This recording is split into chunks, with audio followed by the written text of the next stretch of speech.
আপোনালোক সকলোকে মোৰ চেনেললৈ পুনৰবাৰ স্বাগতম জনাইছোঁ। আপোনালোক সকলোৱে মাৰ্কেটৰ পৰা পনীৰ খায়ে আছে নহয় জানো? কিন্তু আজি ঘৰতে কম পইচাতে কেনেকৈনো পনীৰ বনাই চাওঁ আহকচোন। পনীৰ বনাবলৈ প্ৰথমে 1 লিটাৰ আমুল তাজা এটা লৈ চচপেন গৰম কৰিব। গৰম গাখীৰত অলপ নেমু চেপি লগতে এচামুচ ভিনেগাৰ দিব। নেমু নাথাকিলে নেমুটো স্কিপ কৰিব পাৰে। এবাৰ উতল অহাৰ পাছত গেছটো বন্ধ কৰি দিব।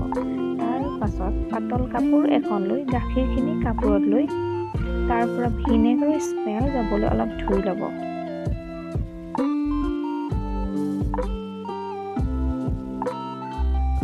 ধুই লোৱাৰ পাছত পানীখিনি ভালদৰে চেপি ল'ব।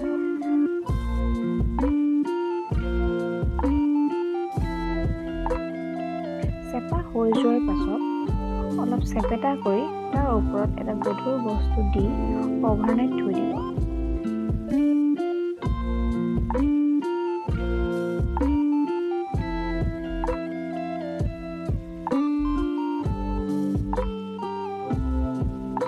মৰ্ণিং দেখিব যে পনীৰখিনি অলপ টাইট হৈ গ'ল।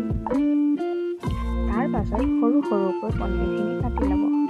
দেখিলে গাইজ কিমান কম খৰচতে ঘৰতে অতি সহজেই পনীৰ ৰেডি হৈ গ'ল। ভিডিঅ'টো যদি ভাল লাগিলে লাইক, শ্বেয়াৰ এণ্ড ছাবস্ক্ৰাইব কৰিব। Till then bye bye.